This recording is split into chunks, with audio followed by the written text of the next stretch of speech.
Hello, everybody. Carla here, again, hot, sunny Tampa, Florida. Today, I'm going to be talking about exit points. Now, exit points are exactly what it sounds like. It is a point in your physical life where you can exit, meaning pass away, die, cross over, whatever you choose best to describe it as. What people don't realize is that there are usually 2 to 3 exit points. Some people might have, one more. Some people might only have two. It depends on the individual. Uh, Exit points are predetermined before you incarnate into the physical world. So this again falls into the soul contract and pre-birth planning. I'm going to try to stick to the exit point subject, but it does go back to that because it is something that you do pre-plan and predetermine before you incarnate into the physical world. So the best way to describe or to talk about exit points would be the obvious, which is a near-death experience. Now, everybody has either read a book or heard the stories, or maybe even have a family member, or maybe even yourself have had an experience where either you were really sick, or you got into a car accident, or you fell, you hit your head, you had a really high fever or pneumonia or a surgery, operation, you flatlined on the operating room or whatever, and you leave your physical body and they're trying to resuscitate you, and you leave your body, you see your grandma and your grandpa, and your dog Fluffy and your kitty or your bunny or whatever, and you're seeing all these people and all these animals that you love, and you're like, oh my God, I miss you, I love you.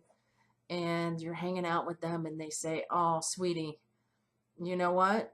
You can decide whether or not you're going to stay here with us or you're going to go back to your physical body. You get to choose. This is an exit point. This is one of your predetermined, pre-planned exit points that you and either your spirit guides, your soul family, whatever you want to call it, decided, okay, probably mostly you decided this is going to be one of my exit points, and I can either choose to stay here on the other side or I can go back to my body. So they tell you, you have a choice to make. You come back because you wanted to, and you tell, your family and your friends, either they think you're crazy or they're like, oh, wow, yeah, man, that's really cool. So it can go either one way or the other. So this is an exit point.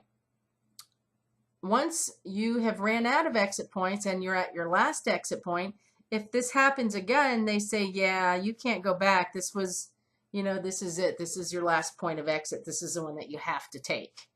So obviously you cross over, you go to the other side. Near-death experiences are not the only way that whether or not you have an exit point. Sometimes what happens is you could either be really sick, and before you got sick you decided, okay, I'm not going to get as sick as I could get because this is an exit point for me. Even though you don't consciously know it's an exit point, your soul, your higher self, whatever you want to call it, it knows. So it decides way before you get sick, or way before you miss that accident by 3 seconds, or you're not at the wrong place at the wrong time, like where there's a shooting or something like that, or you get into a fight where somebody hits you. There could be so many things. You fall off a ladder, you trip outside, you fall in the bathroom. There's lots of ways to get to the other side, and it doesn't have to be a near-death experience where somebody's telling you, you can choose whether you stay with us or you go back. When it's something like that, like we're going to use this as an example because it's easy to understand, you miss an accident by seconds, or you get into the accident, but it could have been so much worse, it could have been way worse.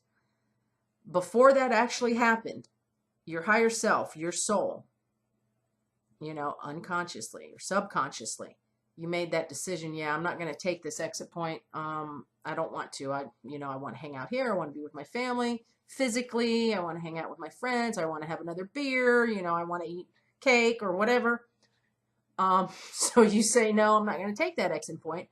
And usually this is when, you could decide that when you leave your body at night. People don't realize that when they go to sleep at night, everybody leaves their body. I don't care who you are. I don't care what you believe in or what you don't believe in. I'm assuming if you're listening to these videos, you do believe in something. So if not, you wouldn't be listening. So everybody leaves their body at night. When you go to sleep, you leave your body. That's just the way it is. You hang out with your spirit guides. You might visit with, family and friends who are crossed over. You might visit with animals who are crossed over. Sometimes you remember these dreams. Sometimes you don't. Sometimes you remember these astral travels. Sometimes you don't. Most people don't remember. But what they don't realize is that their soul, their spirit, is out doing things. A lot of times, spirit guides are highly evolved spiritual beings, like ascended masters and things like that. They're trying to teach you things. Whether you want to learn or not, or want to pay attention, is a different thing, but you're out doing things, okay? This would be a time where you might say, yeah, I don't want to take that exit point. So you already decided while you were up and out of your body with your guides or ascended masters or whoever, like, yeah, no, I want to miss that accident by a few seconds because I got stuff I got to do here, If something happens to me, who's going to take care of my daughter or whatever. Again, you have more than one, so you decide you don't want to take this.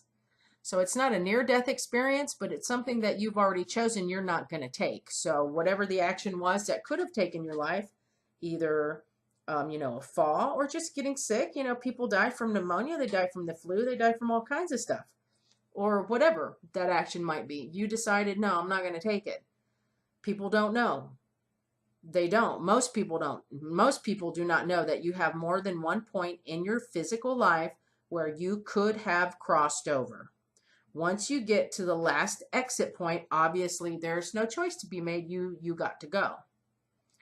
But again, the best example I can give is when somebody has a near-death experience. Everybody's heard the stories. Your relatives come to you or whoever, and they say, yeah, you can stay here with us, or you can go ahead and go back to your body.